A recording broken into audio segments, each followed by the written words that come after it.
इन दोस्तों, तो ये उत्तराखंड का जो सी सेट का पेपर है उसके लिए ये वीडियो बनाया जा रहा है। और इसमें मैं आपको इसमें जो मतलब जो ये सी सेट में हमारे जो क्वेश्चन आते हैं उसमें से जो ये अंतर्वैयक्तिक जिसे बोलते हैं यानी एनालिटिकल रीजनिंग है, इससे ये क्वेश्चन पेपर में जो आते हैं, ठीक है ना। इसमें मैं आपको दो चार बातें बताता हूँ। पहले, इस एनालिटिकल रीजनिंग में बहुत सारे प्रकार होते हैं। इसमें केवल यही कथन कारण वाले नहीं होते हैं, इसमें अन्य क्वेश्चन भी होते हैं, ठीक है ना। लेकिन पहले मैं आपको जो सॉल्व कराऊंगा इसमें, क्योंकि जो मैंने पिछले, क्योंकि देखो 2016 में पेपर हुआ था और उसके बाद 2021 में 2024 में पेपर हुआ था, ठीक है ना। और 2016 वाला पेपर है और 2024 वाला पेपर है, और इससे पहले बीच में 2021 का पेपर हुआ था एक, ठीक है ना।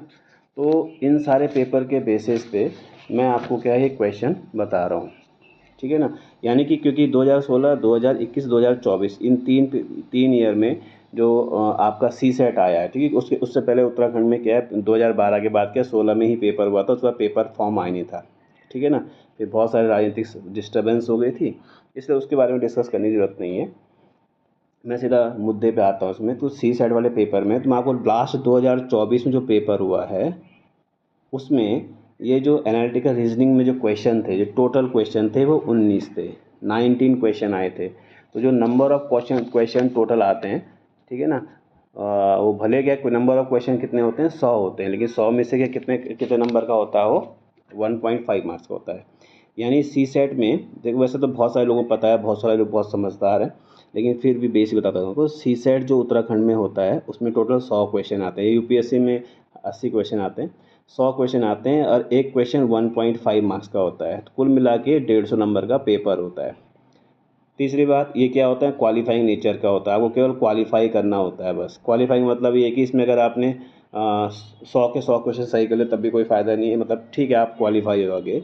तो बेसिकली आपको जो टारगेट करना है इसमें, यानी 100 क्वेश्चन है तो इसका 50%, यानी अगर 50 क्वेश्चन आप बिल्कुल सही से कर लेते हो, ठीक है ना, आपको 50 क्वेश्चन बिल्कुल सही से करने हैं। इसका मतलब है कि आपको क्या है 50 क्वेश्चन क्या करने ही नहीं है, छोड़ने हैं। तो आपको पूरे में से ये ढूंढने पड़ेंगे कौन से 50 क्वेश्चन करने हैं, कौन से नहीं करने हैं। लेकिन ये आपको तभी आएगा कि जब आप लगातार प्रैक्टिस कर रहे होंगे। बिना सी सेट बिना प्रैक्टिस के नहीं आ सकता है, ठीक है ना, क्योंकि सी सेट में आगे मैं ये इसे तुक्के मारूंगा। देखो, दूसरा जो मैं आपके सामने ये टॉपिक लेके आया हूँ, इसके मैं टोटल 4 वीडियो बनाऊंगा, ये पहला वीडियो है, ठीक है। इसमें आज का जो वीडियो सबसे इजी फॉर्म में है।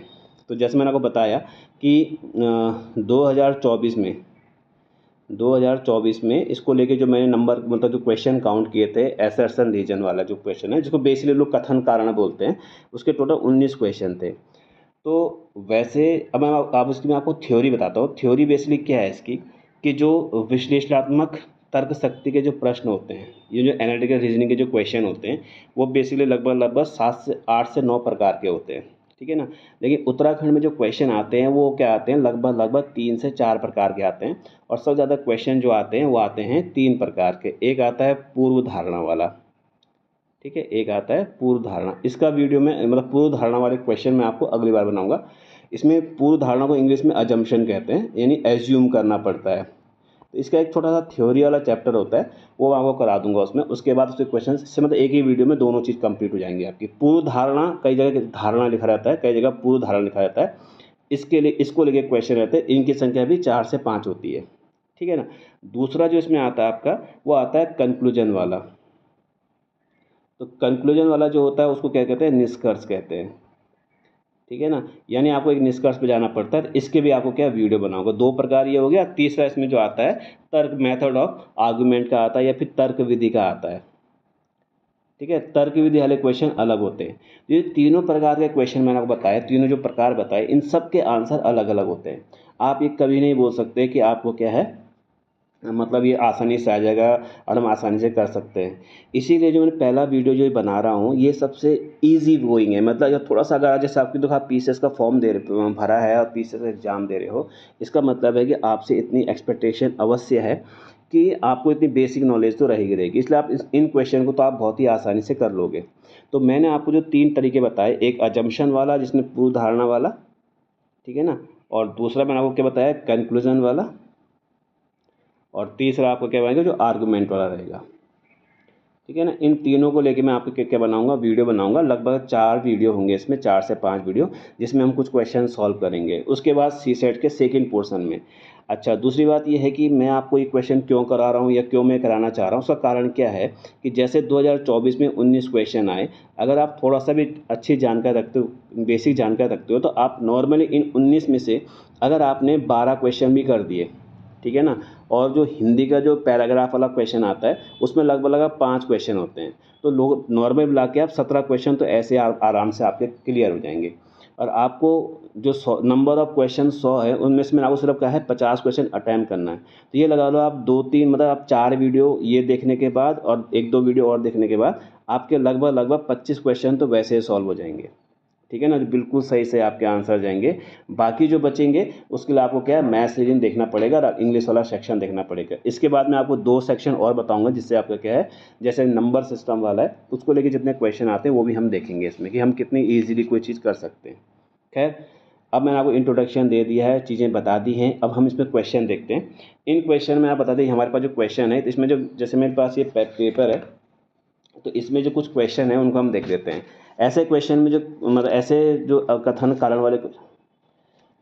और कारण वाली चीज़ें होती हैं, उनको आपको क्या है इस तरह से पढ़ना पड़ता है, ठीक है ना। इसमें देखो, सबसे पहले इसने 57 से 64 तक ये बताया है। क्वेश्चन नंबर 57 से 64 क्या है, वो ये कहता है कि अगर आप जो आंसर दे रहे हो, ठीक है, निम्नलिखित प्रश्न में 2 कथन दिए गए, कथन और कारण दिए गए। तो इसमें पहले लिखा उसने कथन कारण। कथन मतलब होता है स्टेटमेंट, ठीक है ना, कथन और कारण दिए, और कारण मतलब उसका जो रीज़न उसने बताया है, या एक प्रकार तर्क कह सकते हैं, उसने तर्क दिया है। तो ये कहता है कि ए आंसर होगा यदि दोनों ए और आर दोनों सही हैं और आर ए की सही व्याख्या करता है, तो आपका आंसर ए होगा। यानी जो उसने एसर्शन दिया है और जो रीज़न दिया है, अगर वो दोनों सही हैं और जो रीज़न है वो क्या है, ए का बिल्कुल एक्सप्लेन करता है, तो वो कारण सही होगा। ये दो बी आंसर कब होता है, जब ए आर दोनों सही किंतु आर ए की सही व्याख्या नहीं करता है, ठीक है ना। और सी वाला कब होगा, जब क्या है, यदि ए सही है किंतु आर गलत है, अथवा ए गलत है और आर सही है। आपको पेपर करते समय ये स्टेटमेंट ध्यान रखने पड़ेंगे और आपको वहाँ पर ए बी सी डी इन्हीं के बेसिस पे लगाना पड़ेगा। कई बच्चे सोचते हैं अब आंसर क्या लगाएं, तो आंसर आपको ये दिखाना है कि असर्शन रीजन में क्या है, कौन सा सही है कौन सा नहीं है। आई होप आप समझ गए होंगे कि मैं इसमें क्या कहना चाहता हूँ। इसमें आंसर रहेंगे इसमें। अब देखो ये क्वेश्चन क्या है, इसको से एग्जाम में पूछा गया है, तो वहाँ पर जो पहला क्वेश्चन है, देखो पहला क्वेश्चन इसमें क्या है, इसको थोड़ा नीचे कर लेते हैं।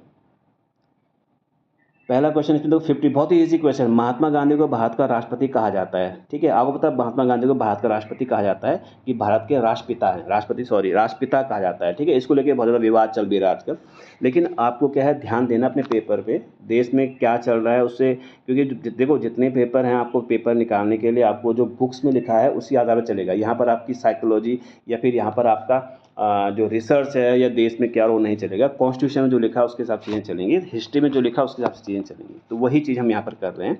महात्मा गांधी को भारत का राष्ट्रपिता कहा जाता है, ये बिल्कुल सही है, ये स्टेटमेंट है, ये क्या है, कथन है। कारण क्या है, उन्होंने भारतीय स्वतंत्रता संग्राम में सर्वाधिक महत्वपूर्ण भूमिका निभाई थी। ये कारण बिल्कुल सही है, क्योंकि स्वतंत्रता संग्राम में उनकी भूमिका थी, उन्होंने बहुत सारे सत्याग्रह किए थे, असहयोग आंदोलन में उनकी बहुत बड़ी भूमिका थी, ठीक है ना। अहिंसा के पुजारी थे, आरटीसी में उन्होंने बहुत बड़ी भूमिका निभाई थी। तो कुल मिला के जो स्वतंत्रता संग्राम है उसमें उनकी भूमिका थी। इसलिए हम इस आंसर क्या करेंगे, ए और आर, मतलब कथन जो है वो सत्य है, कारण आर भी क्या है, सत्य है, और आर ए की सही व्याख्या करता है, मतलब बिल्कुल सही है दोनों। इसलिए हमारा आंसर जो होगा इसमें क्या होगा, ए होगा, ठीक है ना। ए आंसर क्या होगा हमारा, यदि दोनों ए आर सही हैं, आर ए की सही व्याख्या करता है, तो आंसर क्या हो जाएगा हमारा, ए हो जाएगा, ठीक है ना। तो ये महात्मा गांधी वाले का आंसर हमारा ये रहेगा।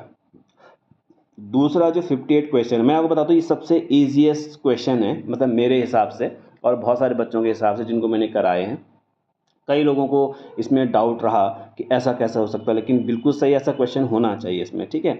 अगला क्वेश्चन है 58 क्वेश्चन है, बराक ओबामा अमेरिका के पहले अश्वेत राष्ट्रपति थे, ठीक है। जिन्हें बराक ओबामा पढ़ा है, 2 बार अमेरिका के राष्ट्रपति रहे हैं, ठीक है ना। तो उनके बारे में, बराक ओबामा अमेरिका के पहले अश्वेत राष्ट्रपति थे। यानी वो अश्वेत मतलब क्या होता है, जो क्या होते हैं, गोरे नहीं होते हैं, काले होते हैं, उनको अश्वेत कहते हैं। श्वेत नहीं है, अश्वेत कहते हैं, ठीक है, राष्ट्रपति है। तो बिल्कुल सही बात है। कारण अश्वेतों को राष्ट्रपति बनने का अधिकार हाल ही मिला है। तो ये कारण है कि इससे पहले भी कोई अश्वेत राष्ट्रपति हुआ, अब क्योंकि ये पहला अश्वेत राष्ट्रपति है, इसलिए इसमें क्या है कि अश्वेतों को राष्ट्रपति बनने का अधिकार हाल ही मिला है। तो जिसको पता नहीं होगा ओबामा के बारे में तो निश्चित वो इस आंसर को गलत करेगा, ठीक है ना, क्योंकि उसे लगता है क्योंकि जो पहला स्टेटमेंट कि अमेरिका के पहले अश्वेत राष्ट्रपति हैं, तो ऐसे कंडीशन में अश्वेतों को राष्ट्रपति बनने का अधिकार हाल ही मिला। तो जिसको इसको पता नहीं है वो बच्चे ऐसे क्वेश्चन को छोड़ दें, हाथ जोड़ के विनती, नहीं तो आपको क्वेश्चन गलत हो जाएगा। जिसको पता है कि अश्वेतों की स्थिति क्या है, क्योंकि वहाँ पर आपको पता है रेसिज्म बहुत भयंकर चलता है, ठीक है ना, तो वहाँ पर लेकिन वहाँ के संविधान में कि आप क्या अमेरिकी नागरिक होने चाहिए, आप क्या है वहाँ के राष्ट्रपति बन सकते हैं। अभी हमारे यहाँ से देश है एक, वहाँ पर क्या आता है एक विवेक करके, मतलब अभी जब डोनाल्ड ट्रंप जब भी राष्ट्रपति बने उन्हीं की पार्टी के क्या थे, एक विवेक सुब्रमण्यम वैसे कुछ नाम था उनका, वो क्या है इसके बहुत बड़े क्या है राष्ट्रपति, मतलब राष्ट्रपति पद के लाइन में लगे हुए थे, कि मतलब वो भी क्या राष्ट्रपति के उम्मीदवार थे। तो वो भारतीय है, मूल रूप से भारतीय है, लेकिन क्या राष्ट्रपति का पद लड़ सकते हैं। और अमेरिका के हिसाब से हम लोग क्या अश्वेती आते हैं, ठीक है ना। तो कहने मतलब है कि इसका जो आंसर होगा वो क्या होगा, ये सही होगा कि बराक ओबामा भारत के अश्वेत राष्ट्रपति, बिल्कुल सही है। लेकिन जो आर है कि अश्वेतों का राष्ट्रपति ये क्या है, रॉन्ग है। इसलिए इसका जो आंसर होगा वो होगा हमारा, तो इसमें आएगा ए और आर दोनों ही 58 क्वेश्चन का आंसर क्या है, अमेरिका के अश्वेत राष्ट्रपति हाल ही में मिला है 58 क्वेश्चन का,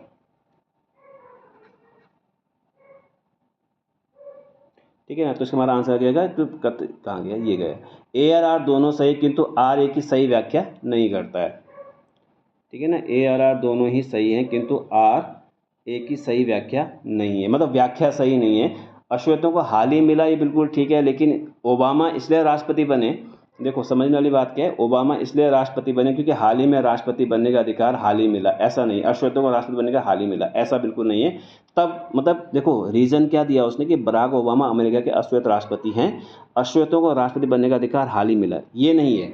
बराक ओबामा अमेरिका के पहले अश्वेत राष्ट्रपति हैं, लेकिन अश्वेतों को राष्ट्रपति बनने का अधिकार हाल ही मतलब पहले मिल चुका था। वही कह रहा है कि हाल ही मतलब, हाल ही का मतलब यहाँ पर क्या हो जाएगा कि जब अमेरिकी संविधान का निर्माण हुआ था तब ऐसा कुछ नहीं था, क्योंकि जब अमेरिका बनाया गया तो उस समय अमेरिका बनाने वाला पता है लोग कौन कौन थे, तो वो लोग सब गोरे थे, उनको किसी प्रकार से अश्वेत, क्योंकि अफ्रीका में उन्होंने बहुत ज़्यादा जुल्म किए थे, तो इसीलिए क्या है शुरुआत में संविधान के लागू होते ही उन्होंने अश्वेतों को राष्ट्रपति बनने वाला कोई क्या है लाइन अप कोई चीज़ें नहीं की थी, इसलिए ये आंसर क्या हो जाएगा। बात तो सही है कि मतलब हाल ही में क्या यानी कुछ साल पहले उन्होंने किया था, अब कुछ साल पहले क्या हो सकता है 10 साल 20 साल 25 साल कुछ भी हो सकता है, लेकिन बराक ओबामा इसलिए राष्ट्रपति बने कि पहले अश्वेत राष्ट्रपति इसलिए कि हाल ही में दिया गया, नहीं इस कारण से दिया, वो बहुत पहले दे दिया गया था। इसलिए देखो ऐसे क्वेश्चन में यही तो चीज़ें दिक्कत करती हैं, ठीक है ना। तो आंसर क्या होगा हमारा, बी वाला होगा ए, जिसका आंसर है कथन ए तथा कारण आर दोनों ही सत्य हैं। बात तो बिल्कुल ठीक है, शुरुआत से नहीं था, किंतु आर ए की सही व्याख्या नहीं करता, यानी ओबामा इसलिए राष्ट्रपति नहीं बने कि अभी हाल ही में अधिकार दिया गया, ठीक है। देखो ऐसे क्वेश्चन के गलत होने के चांस रहते हैं। आगे बढ़ते हैं, इसमें 59 क्वेश्चन है, इसको देख लेते हैं। भारतीय राजनीति में अपराधीकरण एक बड़ी समस्या है, ठीक है ना। भारतीय राजनीति में अपराधीकरण बहुत बड़ी, हमारे जितने नेता होते हैं सब क्या होते हैं, चोर होते हैं, या फिर किसी पे क्रिमिनल केस चले, किसी पे कुछ चला, कोई कुछ चला, अलग अलग अपराध, लेकिन तब भी क्या है राजनीति में इन्वॉल्व। तो ये हमारे देश में बहुत बड़ी समस्या है, एक कथन है। लोग अपराधियों को पसंद करने के कारण उन्हें चुनाव जिताते हैं, ये जो कारण है कि लोग अपराधियों को पसंद करते हैं, तो देखो आपको साफ साफ दिख रहा है ऐसा कोई बात ही नहीं, तो इसलिए केवल क्या हो जाएगा 59 में क्या होगा, कथन ए सत्य है, आर क्या हो जाएगा, असत्य हो जाएगा, क्योंकि ये ऑथेंटिक आंसर नहीं है। तो सबसे ईजी था ये, भारतीय राजनीति अपराधीकरण एक बड़ी समस्या है, ठीक है, बिल्कुल सही बात है, ए बिल्कुल सही है। लोग अपराधियों को पसंद करने के कारण उन्हें चुनाव जिताते, बिल्कुल गलत है, इसलिए हमारा क्या हो जाएगा, ए सही है किंतु आर गलत है, ठीक है ना। इसमें एक ऑप्शन होगी यदि ए गलत है किंतु आर सही, तो इसमें दोनों में वाइस वर्सा करने का भी ऑप्शन है। अगला है 60 क्वेश्चन है, मतलब जिसका जो पेपर है उसका ये 60 क्वेश्चन नंबर था।